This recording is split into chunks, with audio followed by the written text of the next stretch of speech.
Hello everyone, welcome you all at Lokesh sir unlimited study zone. तो आज हम हमारे chapter mechanical properties of material की, जिसमें हम सबसे पहले यहाँ पे सॉलिड्स की मैकेनिकल प्रॉपर्टीज पढ़ रहे हैं। तो मैकेनिकल प्रॉपर्टीज ऑफ सॉलिड का लेक्चर नंबर 2 आपके लिए स्टार्ट कर रहे हैं। तो आज के टॉपिक में हम लेक्चर नंबर 2 स्टार्ट कर रहे हैं। लेक्चर नंबर 2 में जाने के पहले मैं हम आपको बता देते हैं कि कल हमने क्या क्या पढ़ा। कल हमने बताया आपको कि इस चैप्टर में हम डिफॉर्मिंग फोर्स पढ़ेंगे। तो डिफॉर्मिंग फोर्स का इंट्रोडक्शन दिया, उसके बाद हमने बताई इलास्टिसिटी, फिर प्लास्टिसिटी, फिर डिफरेंट टाइप ऑफ स्ट्रेस, और डिफरेंट टाइप ऑफ स्ट्रेस के अंडर में डिफरेंट टाइप ऑफ स्ट्रेन। यहाँ तक हमने कर लिया था। आज का हमारा पहला टॉपिक है बच्चों, जिसका नाम है elastic limit. Okay, elastic limit. तो आपको समझ में आ रहा होगा कि इलास्टिक लिमिट क्या होती है। देखिए बेटा, जैसे आपके पास में यदि कोई इरेजर है, ये सबसे बढ़िया इरेजर से समझ में आएगा।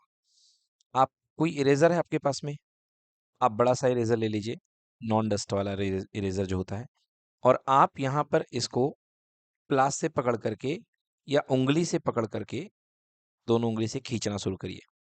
तो बेटा एक लिमिट तक ये अपनी इलास्टिसिटी शो करेगा, ठीक है ना। तो अब आप यहाँ पे क्या लगा रहे हो, अब यहाँ पे आप फोर्स लगा रहे हो, और फोर्स कहाँ पर लगा रहे हो, एक पर्टिकुलर एरिया पे लगा रहे हो। तो आप कौन सा फोर्स लगा रहे हो, डिफॉर्मिंग फोर्स लगा रहे हो। डिफॉर्मिंग फोर्स के जवाब में कौन सा फोर्स इलास्टिक नेचर के कारण क्रिएट होगा, रीस्टोरिंग फोर्स। रीस्टोरिंग फोर्स इधर क्रिएट होगा।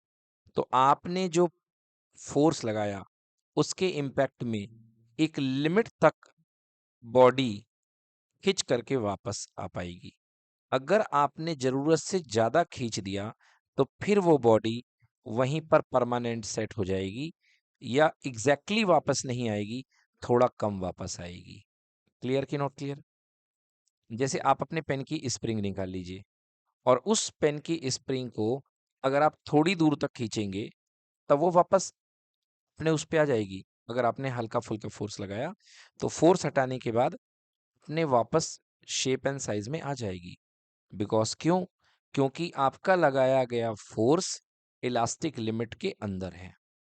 ओके, इलास्टिक लिमिट के अंदर है। Clear.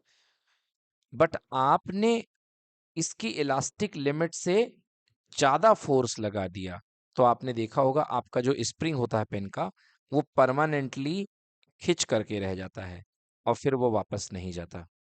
Clear.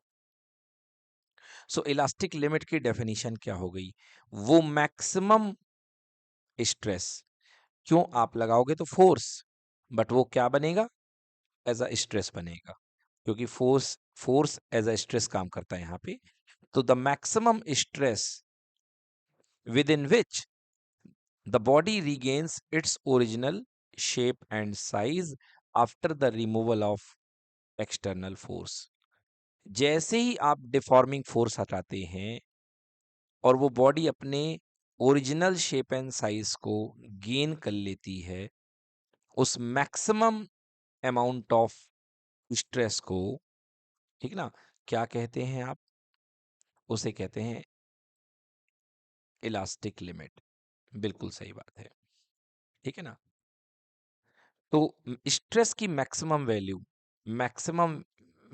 Of stress, value of stress, ठीक ना, maximum value of stress with in which the body regains its original size and shape after the removal of deforming force is called elastic limit. तो याद रखिएगा, elastic limit उस maximum amount of stress को कहते हैं, मतलब force पर unit area जो डेवलप होगा, उस मैक्सिमम वैल्यू, फोर्स पर यूनिट एरिया की मैक्सिमम वैल्यू। बोले समझ में आया कि नहीं आया। अब फोर्स पर यूनिट एरिया मैक्सिमम कब होगा भाई, बच्चों फोर्स पर यूनिट एरिया मैक्सिमम कब होगा, भैया एरिया तो फिक्स है, तो इसके मैक्सिमम होने के लिए किसको मैक्सिमम होना पड़ेगा, फोर्स को। जब फोर्स सबसे ज्यादा होगा तो स्ट्रेस भी क्या होगा, सबसे ज्यादा होगा, ज्यादा होगा। तो स्ट्रेस की मैक्सिमम वैल्यू जिसको लगाने के बाद, जिसको हटाने के बाद, सॉरी, जिसको हटाने के बाद बॉडी अपने वापस शेप एंड साइज को गेन कर लेती है, उसे क्या कहते हैं बेटा? Elastic limit. यस। तो इलास्टिक लिमिट याद रखिएगा, फोर्स की मैक्सिमम वैल्यू नहीं है, ये किसकी मैक्सिमम वैल्यू है? स्ट्रेस की मैक्सिमम वैल्यू है। हाँ, डिपेंड ये जरूर फोर्स पे करेगी, ये बात बिल्कुल सही है। तो बच्चों, आपको पता है ये मटेरियल साइंस का पार्ट है। और जब भी बेटा बड़े बड़े ब्रिज बनते हैं, जब भी बड़े बड़े ब्रिज बनते हैं, ओवर ब्रिज बनते हैं बेटा, तो बेटा उस मटेरियल की इलास्टिक लिमिट चेक की जाती है। आज आप देखते हैं कि सारे ब्रिज लगभग आयरन के बन रहे हैं, ठीक है ना?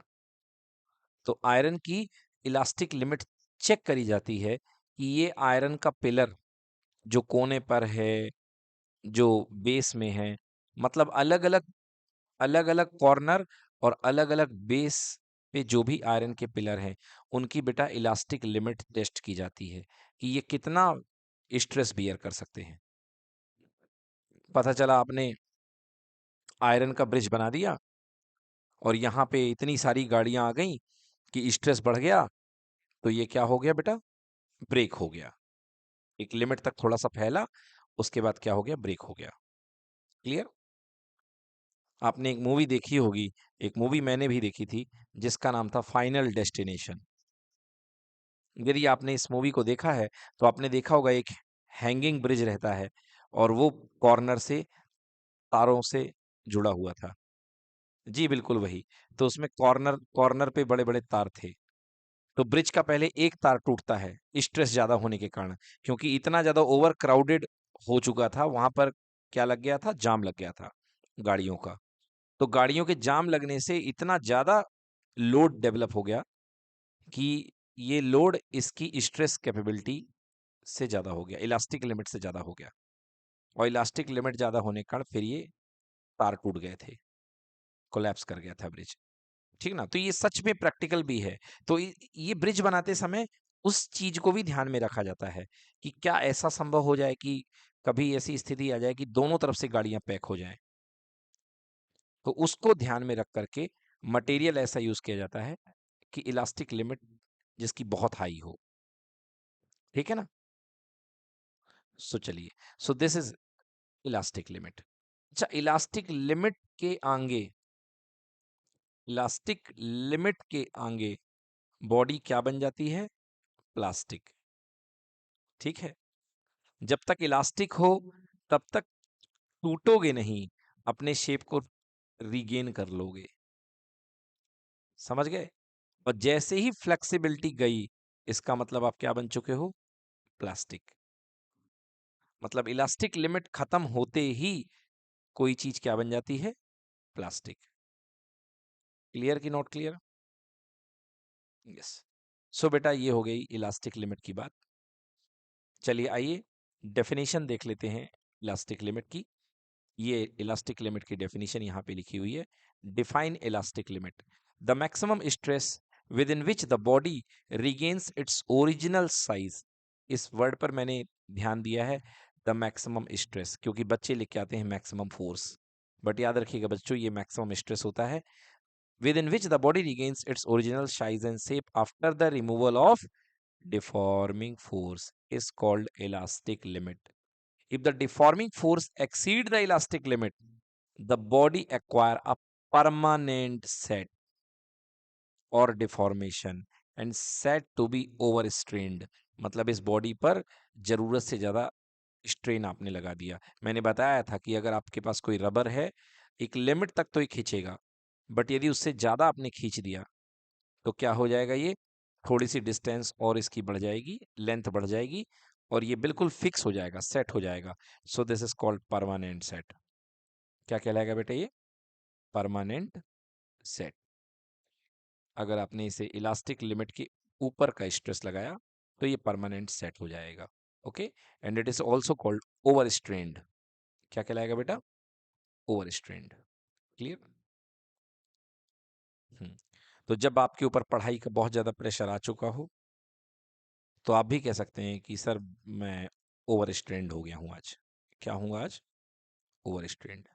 भाई पढ़ाई तब तक ऐसी थी कि आपने पढ़ करके वापस अपने खुशनुमा माहौल में आ गए, तो तब तक आप इलास्टिक लिमिट के अंदर थे। मगर ऐसी पढ़ाई करी आपने कि आप अपने वापस माहौल में नहीं आ पा रहे हैं, तो आप ओवर स्ट्रेंड हो गए हैं। क्लियर बेटा? चलिए नेक्स्ट टॉपिक पे आते हैं बच्चों। नेक्स्ट टॉपिक है हमारा हुक्स लॉ। ये बहुत इंपॉर्टेंट टॉपिक है बेटा। तो ये हमारा जो टॉपिक है ये है हुक्स लॉ। चलिए देखिए बच्चों, मीनवाइल हम यहाँ पे सिलेबस देख रहे हैं। तो सबसे पहले इलास्टिसिटी, जिस पर हम चर्चा कर चुके हैं, और अब हम हुक्स लॉ बताने वाले हैं आपको, ठीक ना। और कल मैंने आपको स्ट्रेस और स्ट्रेन पढ़ाया है। आज हम स्ट्रेस और स्ट्रेन की रिलेशनशिप पढ़ेंगे। एक्चुअली स्ट्रेस और स्ट्रेन की रिलेशनशिप को ही कौन प्रोड्यूस करता है? Hooke's law. हुक्स लॉ आपकी स्ट्रेस और स्ट्रेन की रिलेशनशिप को ही बताएगा। क्लियर कि नॉट क्लियर? फिर इसके बाद हम पढ़ेंगे अलग अलग मॉडल्स। तो ज्यादा कुछ नहीं इस चैप्टर में, आइए देखते हैं हुक्स लॉ। तो हुक्स लॉ किस में रिलेशनशिप देता है? हुक्स लॉ रिलेशनशिप देता है स्ट्रेस और स्ट्रेन में। क्लियर है? तो हुक्स लॉ स्ट्रेस और स्ट्रेन में रिलेशनशिप देते हुए ये कहता है कि with in elastic limit, according to this law, according to this law, और you can say Hooke's law states that, क्या स्टेट करता है? Under the inverted comma, with in elastic limit, within elastic limit, within the elastic limit, the stress is directly proportional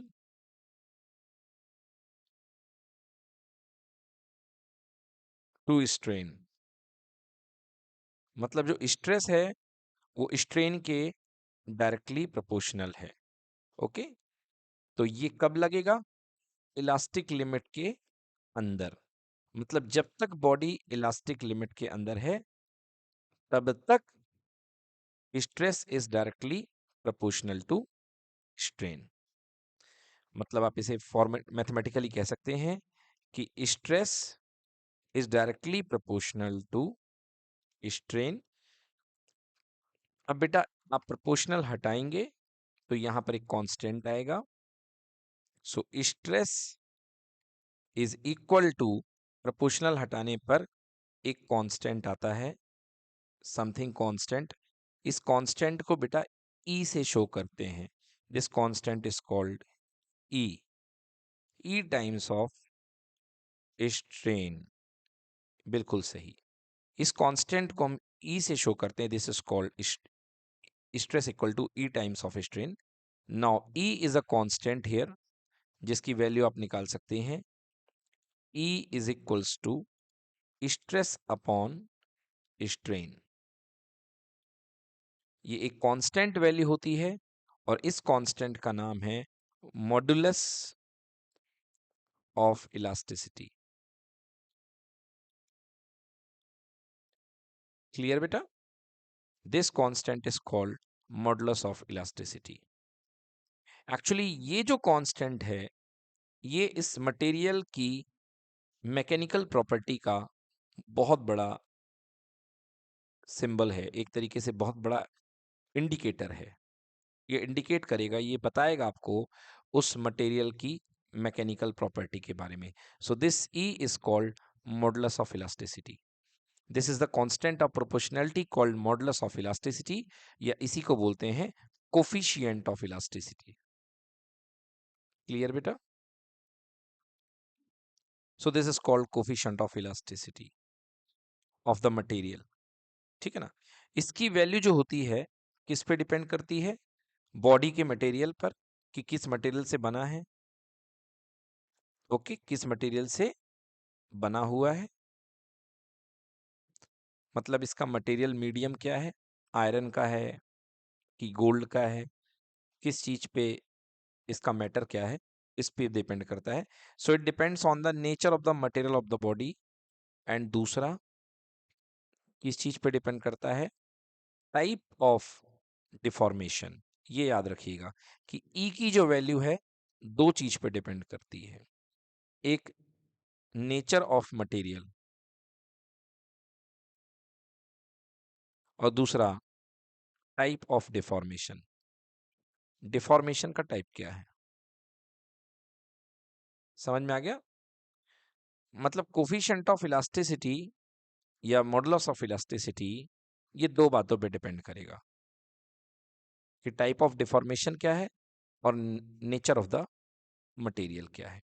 धीरे धीरे हम इस चीज को भी अलग अलग टाइप से पढ़ेंगे कि मॉडुलस ऑफ इलास्टिसिटी हमारे पास किस तरीके से टाइप ऑफ डिफॉर्मेशन पे डिपेंड करते हैं।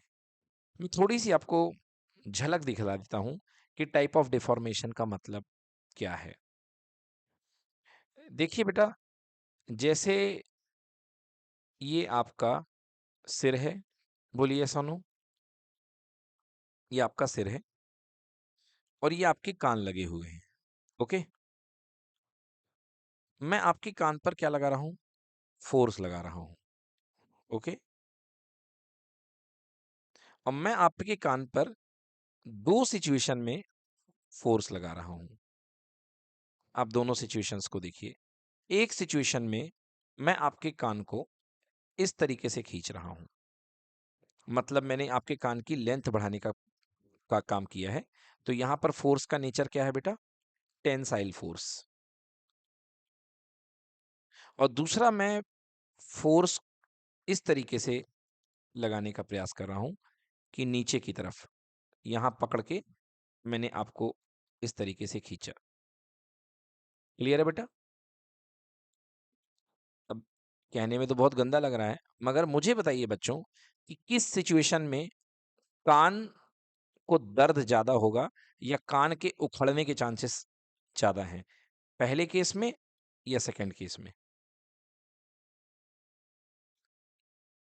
बिल्कुल सही, दूसरे केस में ज्यादा है। तो मतलब मालूम क्या है आप क्या कह रहे हैं? देखिए, मटेरियल तो सेम है, मटेरियल यहाँ पे क्या है? सेम है। मगर मटेरियल सेम होने के बाद भी आपका यहाँ पर जो डिफॉर्मेशन है, डिफॉर्मेशन का टाइप अलग अलग है। यस कि नो? क्योंकि एक में आपका नॉर्मल स्ट्रेस काम करेगा और एक में आपका टेंजेंशियल स्ट्रेस काम करेगा। क्लियर कि नॉट क्लियर? एक में आप फोर्स नॉर्मली लगा रहे हैं, परपेंडिकुलर, जो टेंसाइल देगा, और एक में आप सरफेस के लॉन्ग लगा रहे हैं। समझ में आई बात की नहीं आई? चलिए, जैसे एक और बात करते हैं। ये आपके पास एक आयरन की रॉड है, एक केस ये है। दूसरा है, आयरन की रॉड को ऐसे रख लो, ठीक है? ये एक आयरन की रॉड है। अब मुझे बताइए कि किस केस में आपने इसमें जोरदार हैमर मारा? दोनों केस में, एक ऐसे मारा और एक ऐसे मारा, ठीक है? बताइए किस केस में आयरन की रॉड के हर्ट होने के चांसेस ज्यादा हैं? फर्स्ट केस में या सेकंड केस में? बिल्कुल गलत कह रहे हैं आप। देखिए, सेकंड केस में ये मटेरियल जो है काफी देर तक है, तो इसके टूटने के चांसेस कम हैं। यस और नो?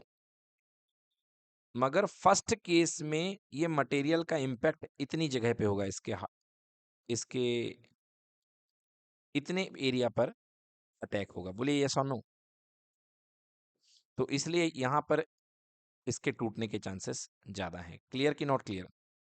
देखिए, बर्फ की सिल्ली आपने देखी होगी, तो बर्फ की सिल्ली को तोड़ने के लिए इजी ये होता है कि आप एक जगह पर मार दें यहाँ पे, तो वहां से बर्फ की सिल्ली क्रैक हो जाती है। क्लियर?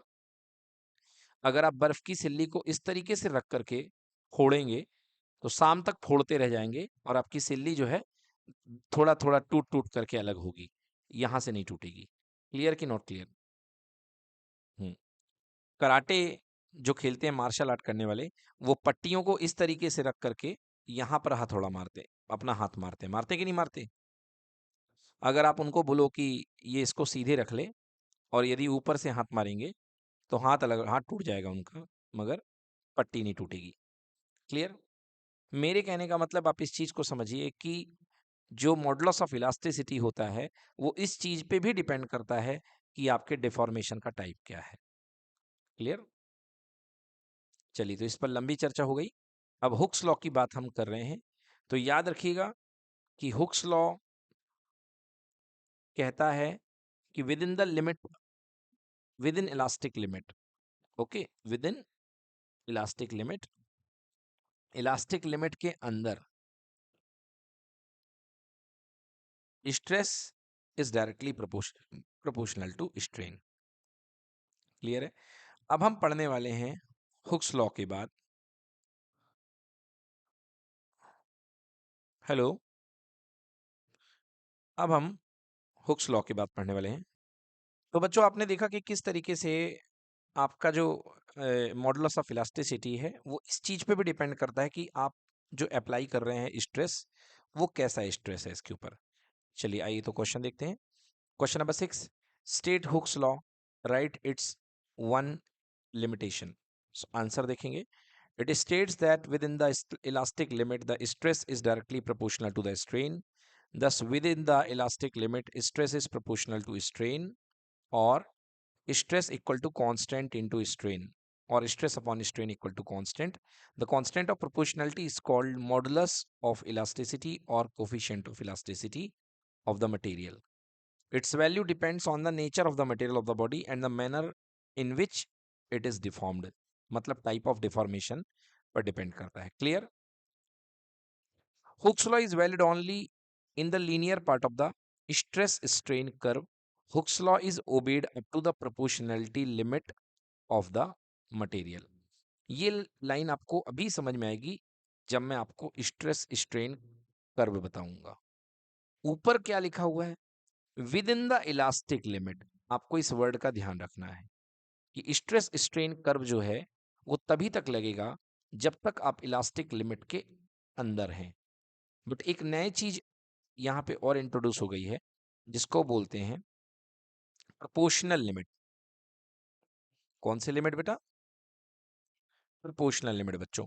तो यहाँ पे प्रोपोर्शनल लिमिट या प्रोपोर्शनैलिटी लिमिट बोलते हैं जिसको, है ना, यहाँ पे ये इंट्रोड्यूस हो रही है। अब आइए, इसको समझाने के लिए मुझे आपको सिखाना पड़ेगा स्ट्रेस स्ट्रेन कर्व। तो हमारा जो टॉपिक है, हम स्टार्ट करने जा रहे हैं stress strain curve. Stress strain curve मतलब एक तरीके से हम सजा दे रहे हैं और सजा के साथ देखेंगे कि हमारे सजा से आपकी कितनी खिंचाई हुई है। कहते हैं ना, इसकी खिंचाई कर दो। तो हम सजा दे रहे हैं और उसमें आप देखेंगे मटेरियल की कैसी खिंचाई हो रही है। तो बेटा, सजा को समझने के लिए यहां पर आप एक मटेरियल ले लीजिए और इस मटेरियल के ऊपर आपने क्या लगाया? एक्सटर्नल फोर्स लगाया। जैसे ही एक्सटर्नल फोर्स आप लगाएंगे तो तुरंत इंटरनल रिस्टोरिंग फोर्स भी क्रिएट हो जाएगा। एक्सटर्नल फोर्स जितने एरिया पर काम कर रहा है उतना ही इंटरनल रिस्टोरिंग फोर्स उतने ही एरिया पर काम करेगा। बोलो क्लियर कि नॉट क्लियर? रिस्टोरिंग फोर्स पर यूनिट एरिया स्ट्रेस कहलाता है और एक्सटर्नल फोर्स पर यूनिट एरिया प्रेशर कहलाता है। मगर दोनों की वैल्यू एक्चुअली इक्वल हैं, इसलिए आप एक्सटर्नल को भी स्ट्रेस की जगह पर इस्तेमाल कर सकते हैं। बोले कर सकते कि नहीं कर सकते? तो इंटरनल को छोड़ करके आप एक्सटर्नल पे ध्यान लगाइए। अब जैसे ही एक्सटर्नल फोर्स पर यूनिट एरिया आपने अप्लाई किया तो क्या हुआ बेटा? इसकी लेंथ बढ़ना शुरू हो गई। क्लियर बेटा? ये लेंथ क्या कहलाएगी बेटा? Change in length, delta L. तो आपने स्ट्रेस कितना अप्लाई किया? आपने स्ट्रेस अप्लाई किया फोर्स पर यूनिट एरिया, और स्ट्रेन कितनी डेवलप हुई? Strain equals to change in length upon original length. Clear है बेटा? अब आप एक काम करिए, एक एक्सिस में स्ट्रेस ले लीजिए और दूसरे एक्सिस में स्ट्रेन ले लीजिए। तो फर्स्ट एक्सिस में स्ट्रेस है और सेकेंड एक्सिस में स्ट्रेन है। अब आप बिहेवियर समझिए बेटा, change in length upon original length and this is force पर यूनिट एरिया। बच्चों मैं यहाँ पे एक बहुत इंपॉर्टेंट बात आपको बोलने वाला हूँ, उस चीज को ध्यान रखिए। देखिए फोर्स पर यूनिट एरिया की यदि बात की जाए तो आपको पता है कि जिस एरिया पर आप फोर्स लगा रहे हैं वो तो बदलने वाला नहीं है, वो तो कांस्टेंट है। बोलो हाँ। तो स्ट्रेस बदलने का ठेका आखिर किसने रखा है? फोर्स ने। यस और नो? मतलब इनडायरेक्टली आप किस चीज को बदलेंगे? फोर्स को। यस। सेकेंड, स्ट्रेन की यदि बात की जाए तो इसका फॉर्मूला है change in length upon original length. तो बच्चों जो स्ट्रेन में change in length upon original length है बात, तो ओरिजिनल लेंथ तो बदलेगी नहीं। तो आखिर स्ट्रेन को बदलने के लिए जो क्वांटिटी चेंज होगी वो क्या है बेटा? Delta L. बोलिए एस की नो? मतलब यहां पर जैसे स्ट्रेस में बदलाव केवल फोर्स की वजह से आ रहा था, तो स्ट्रेन में जो बदलाव आएगा वो केवल किसकी वजह से आएगा? चेंज इन लेंथ की वजह से।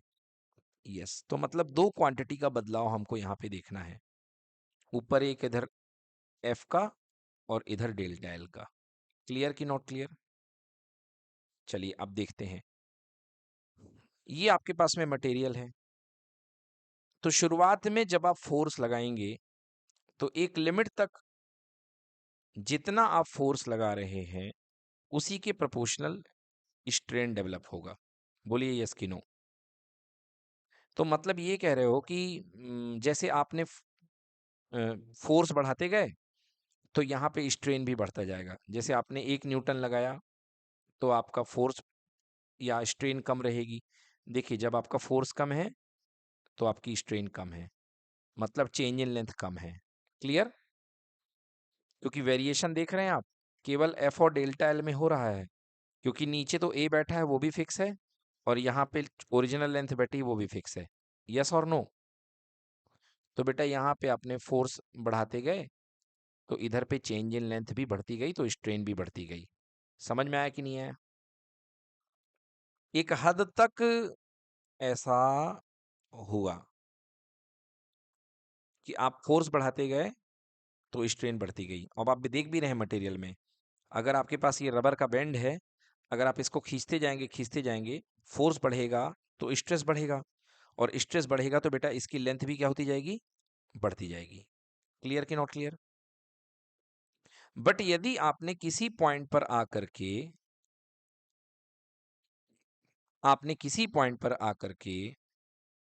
फोर्स हटा दिया, यानी फोर्स को पीछे की तरफ जीरो कर दोगे, तो स्ट्रेन भी कितना हो जाएगा बेटा?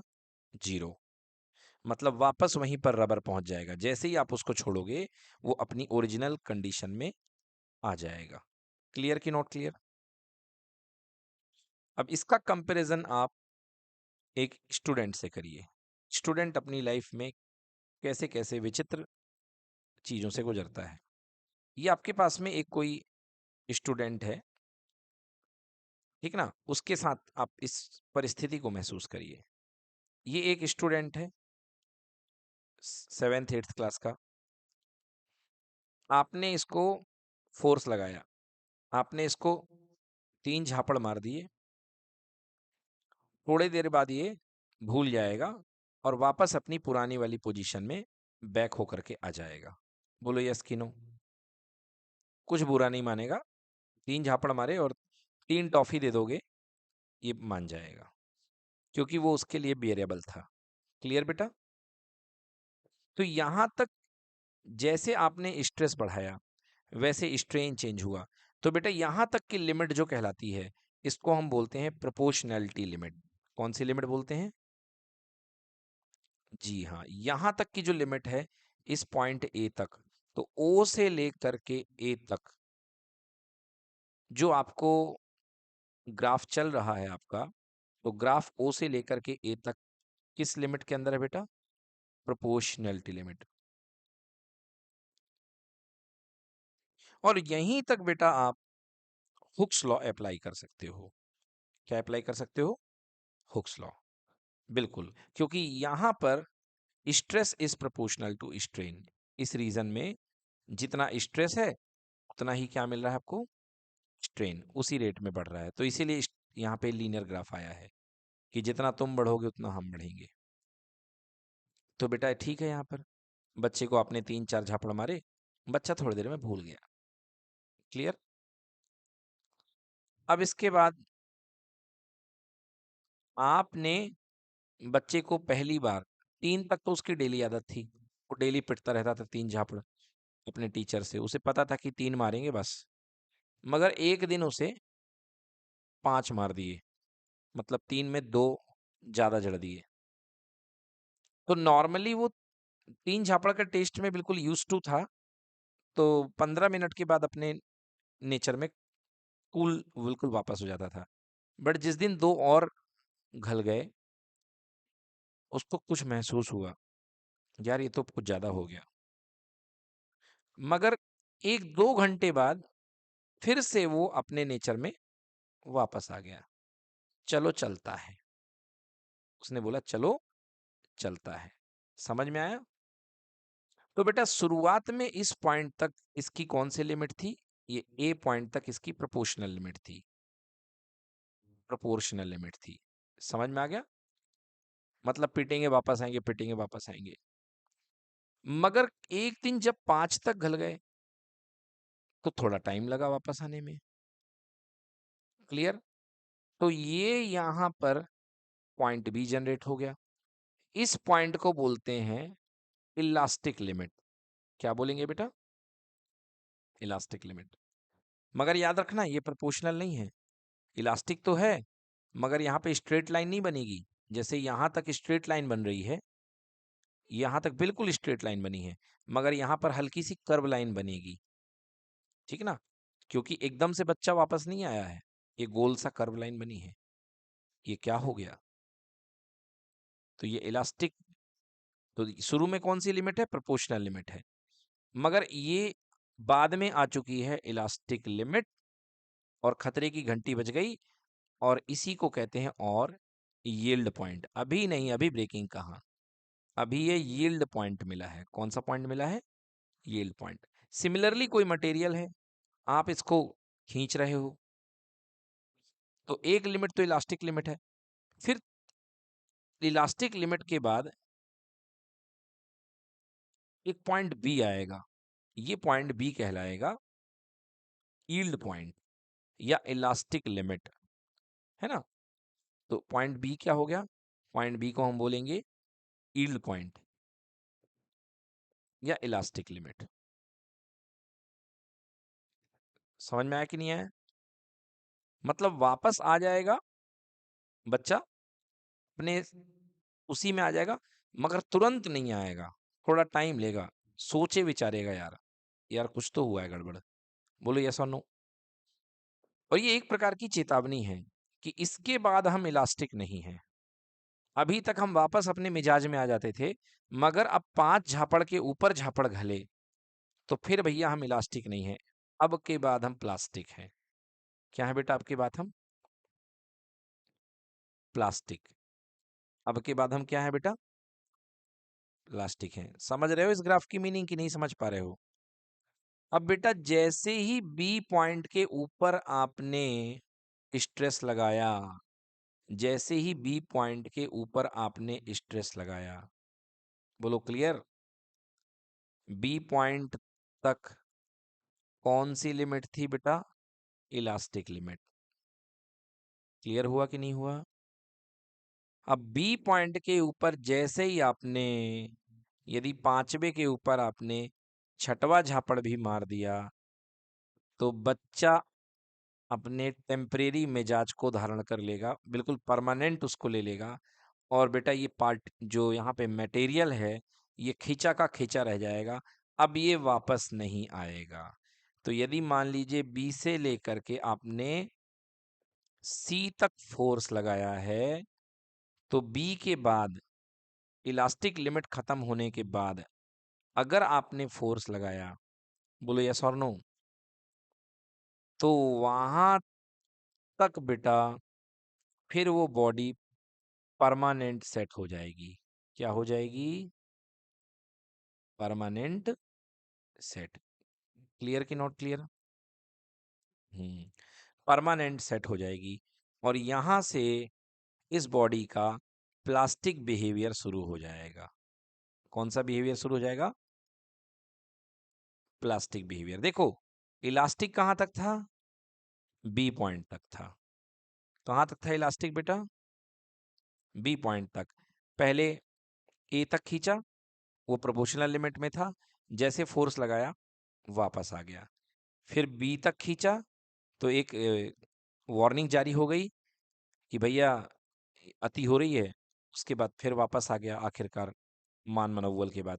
मगर जैसे ही आपने बी के ऊपर फोर्स लगाया, समझ गए, मतलब आपने पार कर दिया वार्निंग को। अब इलास्टिक नेचर टूट चुका है और बॉडी प्लास्टिक नेचर की ओर बढ़ चुकी है। क्लियर? ठीक है। अब यदि सी के ऊपर आपने फोर्स लगाया, समझ में आ गया? अगर सी के ऊपर आपने फोर्स लगाया तो बॉडी में बहुत तेजी से छोटे से स्ट्रेस के कारण छोटे से स्ट्रेस के कारण बहुत बड़ा स्ट्रेन डेवलप होगा और बॉडी एक तरीके से फ्लो करना शुरू हो जाएगी। छोटे से स्ट्रेस के कारण एक बड़ा सा स्ट्रेस शुरू हो जाएगा और यहाँ पर कौन सा बिहेवियर कहलाएगा बेटा? Plastic behaviour. क्या कहलाएगा बेटा? Plastic behaviour. क्लियर? हम्म। तो प्लास्टिक बिहेवियर यहाँ पे बन जाएगा और एक पॉइंट पर आकर के आपको क्या मिल जाएगा? Fracture point. क्या मिल जाएगा बेटा? Fracture point. समझ गए? एक मैक्सिमम लेवल ऑफ स्ट्रेस का मिलेगा जिसको अपर स्ट्रेस भी बोलते हैं, SU, अपर स्ट्रेस। और अपर स्ट्रेस के आगे आपको एक फ्रैक्चर पॉइंट मिल जाएगा और बॉडी ब्रेक हो जाएगी। बॉडी क्या हो जाएगी? ब्रेक हो जाएगी। क्लियर? आपने च्युइंगम को कभी खींच करके देखा होगा। एक लेवल के बाद च्युइंगम जो होता है, जैसे आपने च्युइंगम के 2 पार्टिकल यहाँ तक खींचे, ठीक है। बट यदि आप और लंबा खींचोगे तो एक सीन आता है कि थोड़े से फोर्स लगाए जाने पर च्युइंगम अपने आप बहना शुरू हो जाता है, तार बन करके गिरना शुरू हो जाता है।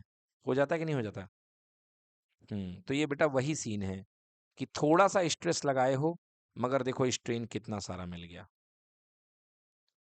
ठीक है ना? तो यदि ह्यूमन बिहेवियर की बात करो तो कुछ समय तक ये वापस आ जाएगा, उसके बाद थोड़ा सा सोचेगा, फिर उसके बाद आपने यदि 5 के ऊपर झापड़ लगाए तो फिर ये कभी नहीं वापस होगा। मतलब बच्चा ढीठ हो गया। क्या हो गया बेटा? ढीठ हो गया। अब कितना भी मार दो उसको कोई फर्क नहीं पड़ता, इम्यून हो गया।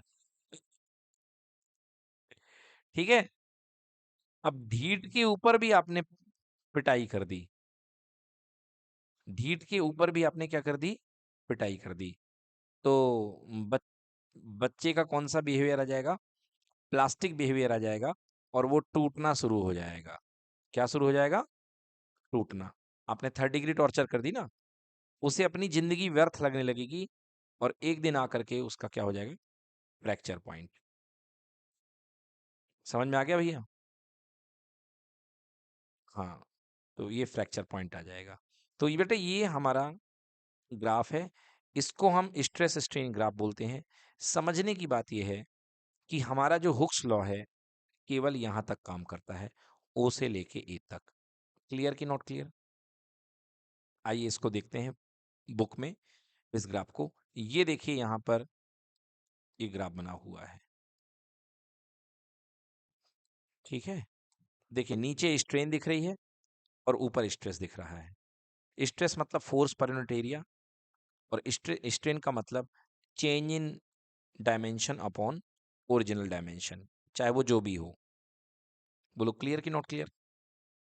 ग्राफ भले स्ट्रेस और स्ट्रेन में बना रहे हैं, बट आपको पता है कि एरिया फिक्स रहता है, तो force versus change in length के मायने हैं यहाँ पे।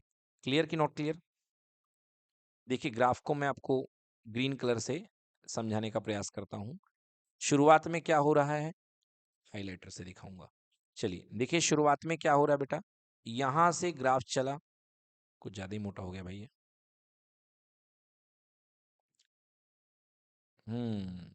चलिए ये देखिए कुछ शुरू से ग्राफ चला यहाँ से, जैसा आपने स्ट्रेस बढ़ाया वैसा स्ट्रेन बढ़ता गया, जैसा फोर्स बढ़ाता गए वैसे आपका स्ट्रेन बढ़ता गया, और पॉइंट ए तक पहुंच गए। क्लियर हो गया? और आपको एक परफेक्ट इलास्टिक बिहेवियर मिला। और जैसे ही आप यदि यहाँ से हटा दोगे तो इलास्टिक बिहेवियर रहेगा, इसलिए फटाक से वापस अपने पॉइंट को रिस्टोर कर लेगा ओ पॉइंट पर। यदि आपने फोर्स हटाया तो वापस आ जाएगी बात। बोलो यस और नो? बट आप नहीं माने, आपने कहा नहीं हम तो और फोर्स लगाएंगे मटेरियल पे, तो बेटा पॉइंट बी आ जाएगा। क्या आ जाएगा? Point B. तो बेटा जो पॉइंट बी है वो वार्निंग है पहली, कि बस अब और नहीं। किस चीज की वार्निंग है? हेलो? अरे और नहीं का मतलब हम जितनी स्ट्रेस सह सकते थे सह चुके हैं। बिल्कुल सही।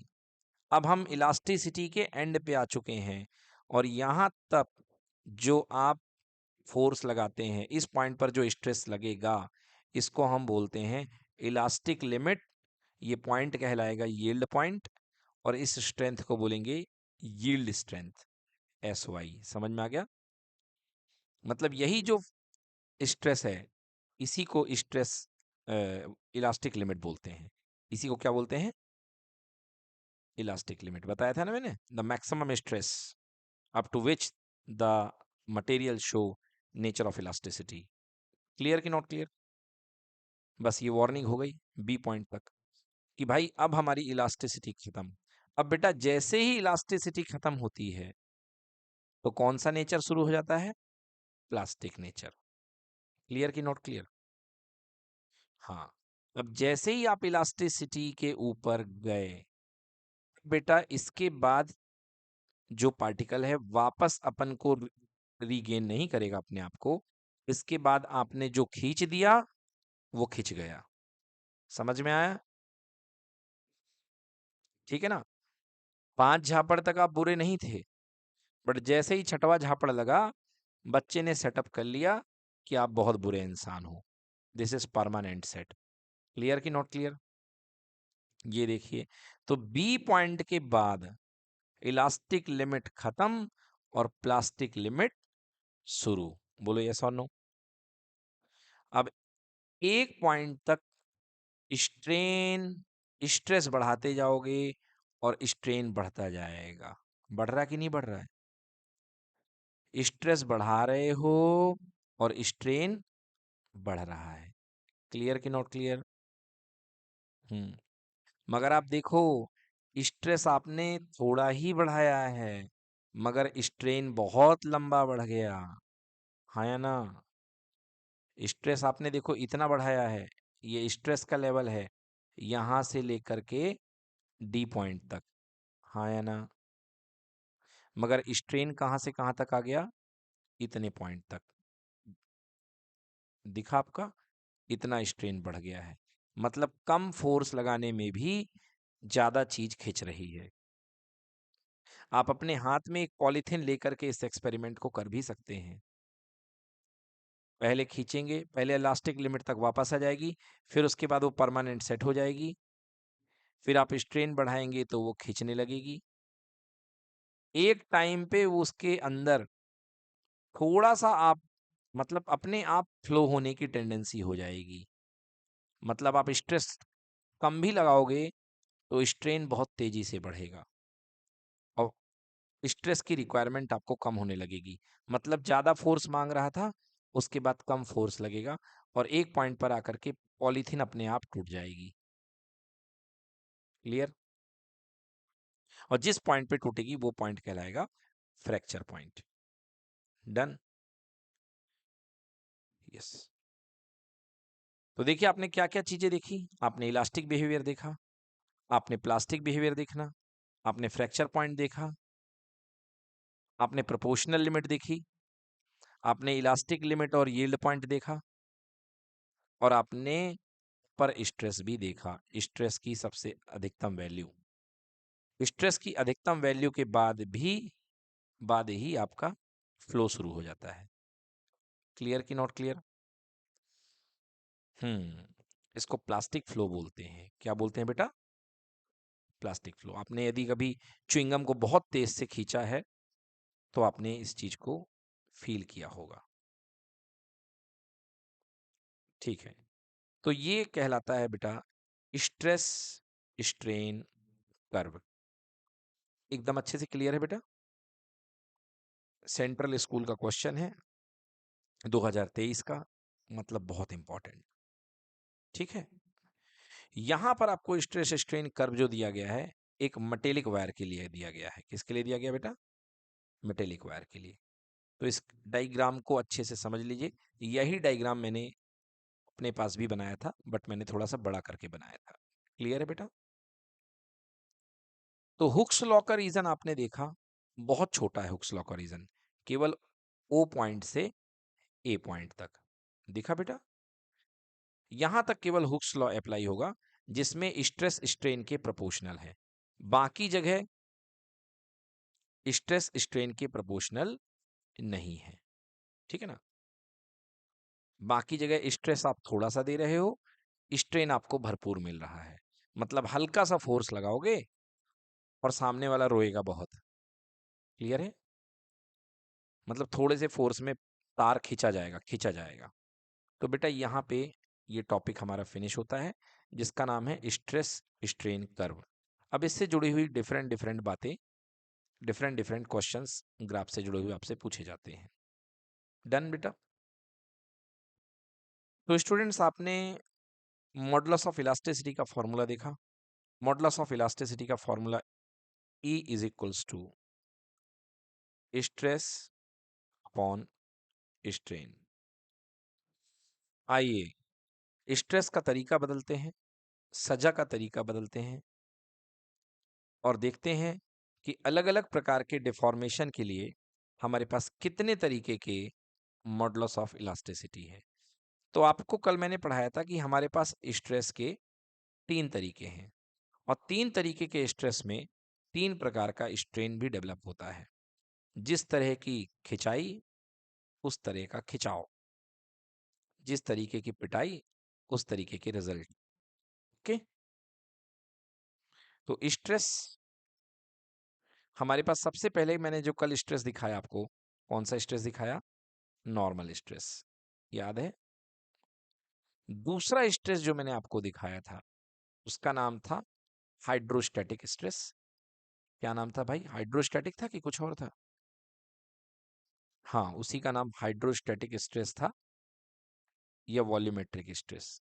क्लियर? हम्म। तो दूसरा स्ट्रेस जो था वो हाइड्रोस्टैटिक स्ट्रेस था या वॉल्यूमेट्रिक स्ट्रेस।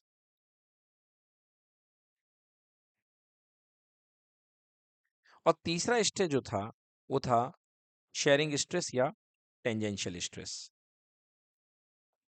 3 तरीके के स्ट्रेस हमने आपको बताए थे। तो आज आपके पास में एक रॉड है, और इस रॉड को 3 तरीके के कठिनाइयों से, स्ट्रेस से गुजरना है। रॉड ना लेकर के आप रबर यदि लेना हो तो रबर यदि ले रहे हैं तो ज़्यादा अच्छा समझ में आएगा। एक फिक्स सपोर्ट से रबर को बांध दीजिए, और आपने यहाँ पर फोर्स लगाया जो कि 90 डिग्री है, तो यहाँ पे नॉर्मल स्ट्रेस लगेगा। अगर रबर को पकड़ करके हर तरीके से दबाएंगे चारों तरफ से तो कौन सा स्ट्रेस लगेगा बेटा? Hydrostatic stress. अगर रबर की एक नीचे वाली लेयर को फिक्स करके ऊपर इसमें चपेट मारेंगे, टेंजेंशियल फोर्स लगाएंगे, तो कौन सा स्ट्रेस लगेगा? Tangential stress. अब याद रखिए, अगर आप नॉर्मल स्ट्रेस लगा रहे हैं, क्या लगा रहे हैं बेटा? Normal stress. और नॉर्मल स्ट्रेस में मैंने कल आपको दो कैटेगरी बताए थे, याद है कि नहीं याद है बच्चों? एक है टेंसाइल, कंप्रेसिव, कंप्रेशनल स्ट्रेस, बिल्कुल सही। दोनों नॉर्मल के ही तरीके हैं, एक टेंसाइल है और दूसरा है कंप्रेशनल, ठीक है ना? तो यदि इन दोनों में से आपने कोई भी स्ट्रेस लगाया तो उस समय जो आपका मॉडुलस ऑफ इलास्टिसिटी कहलाएगा उसे कहेंगे यंग मॉडुलस। क्या कहेंगे? यंग मॉडुलस ऑफ इलास्टिसिटी, ठीक है ना? इसे यंग मॉडुलस ऑफ इलास्टिसिटी के नाम से जाना जाएगा। क्लियर है एकदम? और जब भी यंग मॉडुलस होता है तो इसे इलास्टिसिटी वाई या सिंपल इसे वाई का नाम दिया जाता है, कुछ लोग गामा भी बोलते हैं। तो यंग मॉडुलस ऑफ इलास्टिसिटी को किससे शो करते हैं हम लोग? वाई से। क्लियर? इसे यंग मॉडुलस या यंग मॉडुलस ऑफ इलास्टिसिटी के नाम से जाना जाता है। तो बेटा क्या बनेगा इसका formula? Y Young modulus equal to क्या होता था बेटा? ई का फॉर्मूला क्या होता था? Stress upon strain, stress by strain. But अब हम पर्टिकुलर होना चाहते हैं, पर्सनल होना चाहते हैं, तो ई की जगह वाई आ चुका है।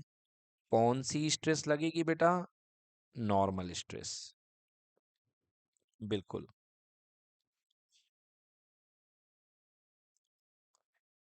देखिए बेटा, मॉडुलस ऑफ इलास्टिसिटी बिहेवियर है मटेरियल का, इलास्टिक बिहेवियर शो करेगा, बोलो यस और नो। अब मॉडुलस ऑफ इलास्टिसिटी लगाए गए डिफॉर्मेशन के हिसाब से तीन प्रकार का बनेगा। जैसे ही आप सजा दोगे वैसे आपका मॉडुलस ऑफ इलास्टिसिटी बनेगा। अगर आप नॉर्मल स्ट्रेस लगा रहे हो, अगर आप परपेंडिकुलर फोर्स लगा रहे हो, तो यंग मॉडुलस बनेगा। समझ में आया? मतलब इलास्टिसिटी की वैल्यू वाई कहलाएगी। क्लियर कि नॉट क्लियर? अगर आप वॉल्यूमेट्रिक स्ट्रेस लगा रहे हो या हाइड्रोस्टैटिक स्ट्रेस, तो बेटा मॉडुलस ऑफ इलास्टिसिटी का नाम हो जाएगा स्मॉल के, यानी कि बल्क मॉडुलस। क्या कहलाएगा? बल्क मॉडुलस, ठीक है।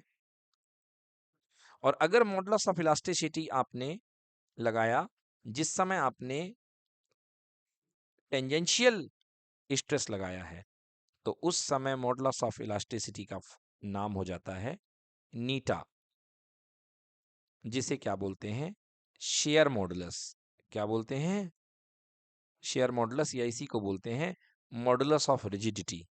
क्या बोलते हैं बेटा? Modulus of rigidity. समझ में आया कि नहीं आया? मतलब कुल मिलाकर के कपड़े वही हैं मगर पहनने का तरीका है। किसी दिन आपने उन्हीं कपड़ों को इंडो वेस्टर्न बना लिया, किसी दिन आपने उसी को पटियाला सूट की तरह तैयार करा लिया, और किसी दिन आपने उसको फॉर्मल के जैसे पहन लिया। समझ में आया कि नहीं आया? हाँ, तो अलग अलग तरीके में अलग अलग मॉडुलस ऑफ इलास्टिसिटी आपको मिलेगा। बोलो क्लियर कि नॉट क्लियर? चलिए, तो अब देखिए, सबसे पहले हम यहाँ पर, हमारे पास कोई स्ट्रिप है मेटल की, हम इस पे परपेंडिकुलर फोर्स लगाते हैं। तो हमारी जो परपेंडिकुलर फोर्स बाहर की ओर लगाएंगे, तो कौन सी स्ट्रेस होगी यहाँ पे बेटा? Normal stress. बोलो होगी बच्चों की नहीं होगी? और नॉर्मल स्ट्रेस की कौन सी कैटेगरी बनेगी बेटा? Tangential stress. यस और नो? Tangential stress. अगर मैं इसको दबाऊं अंदर से ऊपर की ओर किसी रॉड को, तो अभी भी ये नॉर्मल स्ट्रेस है। यस और नो? और नॉर्मल स्ट्रेस का कौन सा तरीका डेवलप होगा बेटा? ये कंप्रेशनल स्ट्रेस। जी हाँ, कंप्रेशनल स्ट्रेस। और दोनों ही केस में बच्चों कौन सा मॉडुलस ऑफ इलास्टिसिटी बनेगा? यंग मॉडुलस ऑफ इलास्टिसिटी, क्योंकि आप नॉर्मल 90 डिग्री को फोर्स लगा रहे हो। क्लियर? तो बेटा हम फर्स्ट केस में देख लेते हैं। नॉर्मल स्ट्रेस, टेंजेंशियल स्ट्रेस लगाने पर, टेंजेंशियल स्ट्रेस यहाँ पे, कल याद कीजिए मैंने टेंजेंशियल स्ट्रेस में मैंने इसका नाम एक और दिया था। ओहो हो, मैंने गलती कर दी। आपने बताया नहीं बच्चों, टेंजेंशियल स्ट्रेस नहीं कहलाएगी बेटा, ये लॉन्गिट्यूडनल स्ट्रेस कहलाती है बेटा। टेंजेंशियल तो सरफेस के ऊपर लगती है। हाँ, नॉर्मल में ये टेंसाइल बोलना था। क्या बोलना था मुझे? टेंसाइल। जी हाँ, तो ये टेंसाइल स्ट्रेस है। कौन सा स्ट्रेस है? टेंसाइल, जो टेंसल दे रही है। ये कंप्रेशनल है, ठीक है ना। तो टेंसाइल स्ट्रेस देंगे तो जो चेंज आएगा वो लेंथ के अलोंग आएगा। तो यहाँ पर जो स्ट्रेन डेवलप होगा वो कौन सा स्ट्रेन होगा? Longitudinal strain. याद आया? कल पढ़ाया था मैंने, लॉन्गिट्यूडिनल स्ट्रेन। क्लियर? तो चलिए, यंग मॉडुलस का फॉर्मूला, कोफिशिएंट ऑफ इलास्टिसिटी यहाँ पर फिलहाल यंग मॉडुलस बन चुका है। फॉर्मूला होता है स्ट्रेस अपॉन स्ट्रेन। कौन सा स्ट्रेस? Tensile stress. कौन सा स्ट्रेस? Tensile stress. कौन सा स्ट्रेन? Longitudinal strain. क्लियर कि नॉट क्लियर? अगर आपको टेंसाइल स्ट्रेस लिखने में दिक्कत हो रही है तो आप इसे लॉन्गिट्यूडिनल स्ट्रेस ही बोल सकते हैं। क्लियर कि नॉट क्लियर? और कौन सा स्ट्रेन? Longitudinal strain. क्लियर है? नौ, लॉन्गिट्यूडिनल स्ट्रेस का फॉर्मूला क्या बताया मैंने? Force upon area. ये कोई वायर है तो इस पे आपने लगाया फोर्स F, इसका एरिया A है, तो फोर्स पर यूनिट एरिया। क्लियर? नाउ अगर इसकी लेंथ डेल्टा L से चेंज हो चुकी है और ओरिजिनल लेंथ इसकी L थी, इसकी ओरिजिनल लेंथ अगर स्मॉल l थी बेटा, तो हम क्या लिख सकते हैं? What is longitudinal strain? Change in length upon original length. Clear कि नॉट क्लियर? सो बेटा L ऊपर चला जाएगा, क्या बन जाएगा ये हमारे पास? y equals to F into L upon A delta L। Clear? Most of the case में तार का जो क्रॉस सेक्शन होता है वो सर्कुलर होता है, मतलब पाई आर स्क्वायर। सर्कल का एरिया कितना होता है? Pi R square. आर इसकी रेडियस है। तो बेटा क्या बनेगा Young modulus? F into L upon pi R square into delta L. Clear कि नॉट क्लियर? Any problem? चलिए, तो बेटा ये हो गया आपके पास में स्ट्रेस स्ट्रेन से संबंधित young modulus of elasticity. Clear है एकदम?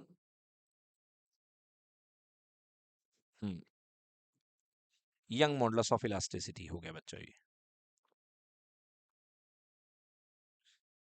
चलिए अब देखते हैं सेकंड, देखते हैं सेकंड। देखने के पहले थोड़ी सी बुक रीड कर लेते हैं। आइए देखते हैं बुक में क्या लिखा हुआ है। Define modulus of elasticity. Define modulus of elasticity, give its unit and dimension, what are the different type of modulus of elasticity.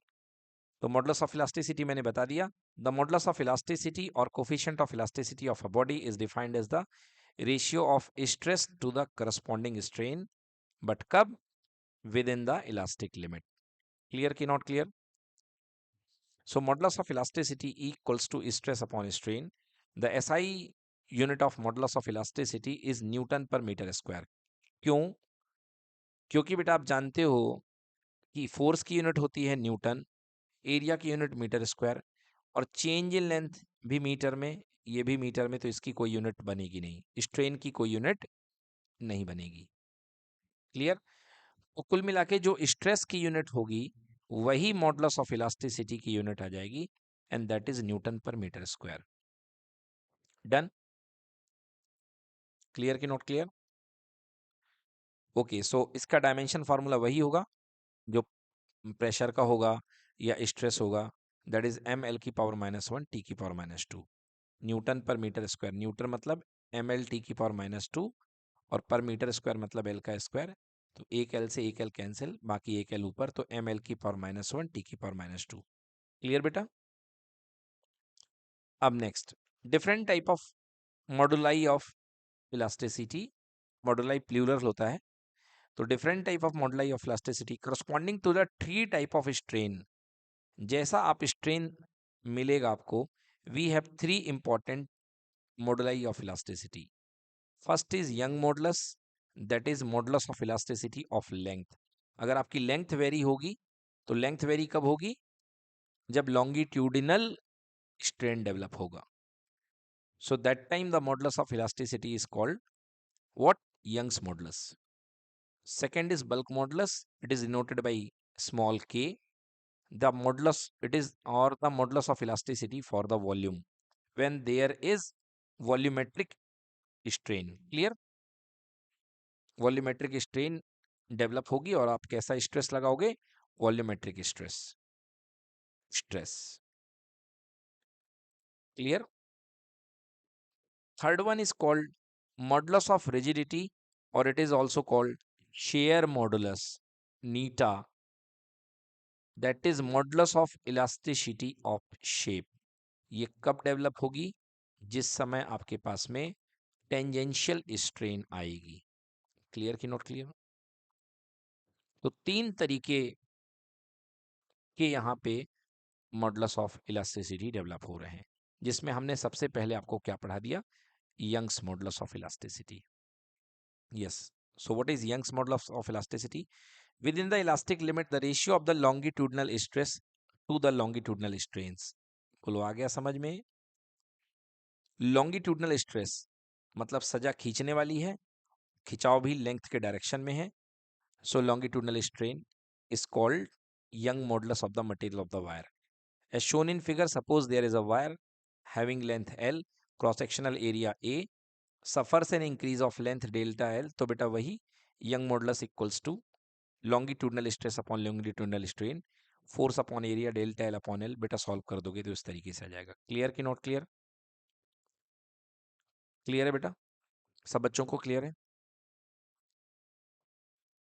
Unit बच्चों वही जिसकी यंग मॉडुलस की modulus of elasticity equal newton per metre square, और newton per metre square को हम क्या बोलते हैं बेटा? पास्कल बोलते हैं, बिकॉज प्रेशर की यूनिट पास्कल होती है। Pressure is equal to force पर unit area, this is equals to newton per metre square, it is called pascal. Clear? Pascal का सिंबल होता है पी ए, इसको हम इस तरीके से रिप्रेजेंट करते हैं। एंड यदि सीजीएस यूनिट की बात की जाए, तो फोर्स को सीजीएस में किस में नापते हैं? डाइन में। And area is in centimetre square, dyne per centimetre square. And dimensional formula आपका ये बन जाएगा। यस, अब नेक्स्ट मॉडुलस ऑफ इलास्टिसिटी की बात करते हैं बच्चों। So our next modulus of elasticity is bulk modulus of elasticity. Okay, so once again what is the definition of bulk modulus of elasticity? Bulk modulus of elasticity के लिए आपको कैसा stress लगाना पड़ेगा? Hydrostatic stress. Clear? So hydrostatic stress, और you can say volumetric stress divided by volumetric strain. बेटा actually ये भी फोर्स 90 डिग्री पे ही लगता है सरफेस के, तो वॉल्यूमेट्रिक स्ट्रेस को यहाँ पे मोटे तौर पे नॉर्मल स्ट्रेस आप कह सकते हो, कोई बुराई नहीं है, क्योंकि ये भी 90 डिग्री पे ही लगता है। बट फर्क रहेगा, यंग मॉडुलस में वो किस में लग रहा था? लेंथ पे, बट ये किस पे लगेगा? वॉल्यूम पे। ओके, और यहाँ पे volumetric stress upon volumetric strain. Clear कि नॉट क्लियर? ओके, नाउ जैसे ही आप इस पे स्ट्रेस लगाएंगे, तो क्या हो जाएगा बेटा? ये कोई बॉल है, ये पिचकना शुरू हो जाएगी। ओके, हाँ, तो अगर इसका इनिशियल वॉल्यूम v था, तो फाइनल वॉल्यूम कितना हो जाएगा बेटा? v माइनस डेल्टा v, क्योंकि ये डेल्टा v पुचक गई है। So our final volume is v minus delta v। Clear कि नॉट क्लियर? अब चलिए वॉल्यूमेट्रिक स्ट्रेस निकालता हूं मैं। फोर्स पर unit area and volumetric strain is change in volume upon original volume. तो बेटा चेंज इन वॉल्यूम कैसे निकलेगा? v final minus v initial upon original volume, initial volume V initial. Clear की not clear? और जो modulus of elasticity define हो रहा है दैट इज कॉल्ड स्मॉल के। स्मॉल के मतलब बल्क मॉडुलस। स्मॉल के मतलब बल्क मॉडुलस। क्लियर की not clear? This is bulk modulus. चलिए सॉल्व करता हूं। फोर्स पर unit area, what is final volume? V minus delta V है कि नहीं है बेटा? What is initial volume? V upon initial volume V। V से V क्या हो गया बेटा? कैंसिल। नाउ फोर्स पर यूनिट एरिया, अब डेल्टा V बेटा माइनस का है तो माइनस साइन ऊपर चला जाएगा एंड डेल्टा V यहाँ आएगा और V ऊपर आ जाएगा। क्लियर की नॉट क्लियर? बेटा वॉल्यूम के सेंस में फोर्स पर यूनिट एरिया को क्या बोलते हैं? Pressure. So this is PV upon delta V, वो भी नेगेटिव साइन के साथ।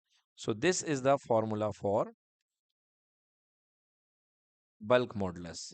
This is the formula for bulk modulus. Clear? क्योंकि ये कंप्रेशन का सीन है इसलिए यहाँ पे माइनस आया है। अगर यही चीज आप, मतलब यहाँ पे मुझे लिख लेना चाहिए कि यहाँ पर कंप्रेशन हो रहा है। अगर यही चीज आप एक्सपेंशन के लिए करेंगे तो माइनस नहीं आएगा, फिर क्या आएगा? PV upon delta V। उस समय प्लस आएगा क्योंकि चेंज इन वॉल्यूम में वॉल्यूम इंक्रीज होगा। क्लियर कि नॉट क्लियर? तो निगेटिव साइन यहाँ पे कंप्रेशन को दिखाती है और पॉजिटिव साइन यहाँ पे किसको दिखाता है? एक्सपेंशन को। क्लियर कि not clear? Unit and dimension formula सबका सेम है क्योंकि ऊपर स्ट्रेस की ही यूनिट आती है, स्ट्रेन की तो कोई यूनिट बचती नहीं है। क्लियर कि नॉट क्लियर? चलिए लास्ट मॉडुलस ऑफ इलास्टिसिटी पे आते हैं, that is called modulus of rigidity और शेयर मॉडुलस। ठीक है ना? मॉडुलस ऑफ रिजिडिटी या हम शेयर मॉडुलस को पढ़ने वाले हैं। इसे नीटा से शो करते हैं। So I can write modulus of rigidity और shearing modulus,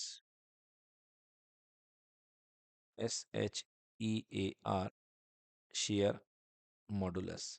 So it is represented by neta and its value is, so you know what type of stress we can apply here? Tangential stress. What tangential? Tangential stress. And what type of strain you will found here? यहाँ पर कैसी strain मिलेगी? यहाँ पे आपको जो strain मिलेगी वो मिलेगी शेयर स्ट्रेन। Shear strain. हमने कैसी स्ट्रेन पढ़ाई थी? कल पढ़ाई थी ना स्ट्रेन। देखिए कौन कौन सी स्ट्रेन पढ़ाई थी आपको कल हमने? स्ट्रेन हमने कौन कौन सी पढ़ाई थी? हाँ, shear strain, longitudinal strain, volumetric strain and इस शेयर स्ट्रेन। एग्जैक्टली बेटा टेंजेंशियल स्ट्रेस है और इसको टेंजेंशियल स्ट्रेन बोल सकते हो मगर नाम डिफाइन है बेटा, shear strain pre defined name है इसका। तो आपको जो क्वेश्चन मिलेंगे वो शेयर स्ट्रेन के नाम से मिलेंगे तो हम उसमें खिलवाड़ नहीं कर सकते हैं। तो हमारे पास बेटा कौन सा स्ट्रेन मिलेगा? Shear strain. क्लियर? ओके। तो tangential stress upon tangential strain, you know tangential stress का फॉर्मूला फोर्स पर यूनिट एरिया। क्लियर की नॉट क्लियर? एंड कल आपको शेयर स्ट्रेन का फॉर्मूला बताया गया था। कल आपको शेयर स्ट्रेन का फॉर्मूला क्या बताया गया था? कुछ याद है? Yes, tan theta is nearly about theta is equal to relative change delta L upon L। याद आ गया? सो बेटा शेयर स्ट्रेन को हम एंगल फाई से शो करते थे। यस, फाई से। सो फाई लिख दो या टेन फाई लिख दो, कोई फर्क नहीं पड़ता है। नाउ F अपॉन A और फाई को सॉल्व करके हमारे पास आता था delta L by L। Clear? तो सॉल्व करके क्या हो जाएगा? FL upon A delta L। Clear? क्या बेटा क्लियर? बिल्कुल सेम हो गया मगर नेचर बेटा अलग अलग चीजें हैं। वहां पे डेल्टा L क्या होता था बेटा? चेंज इन लेंथ होता था, लॉन्गिट्यूडनल लेंथ। हाँ, है ना, जो चेंज होती थी। यहाँ पे डेल्टा एल क्या है, relative displacement of the faces of the surface है, सॉलिड है जो भी है आपके पास में, ये जो डेल्टा एल ये बनेगा इस बार। क्लियर। यहाँ पे एल क्या बनेगा, जो फेस की सरफेसेस है उनकी लेंथ बनेगी, फेस की लेंथ। क्लियर।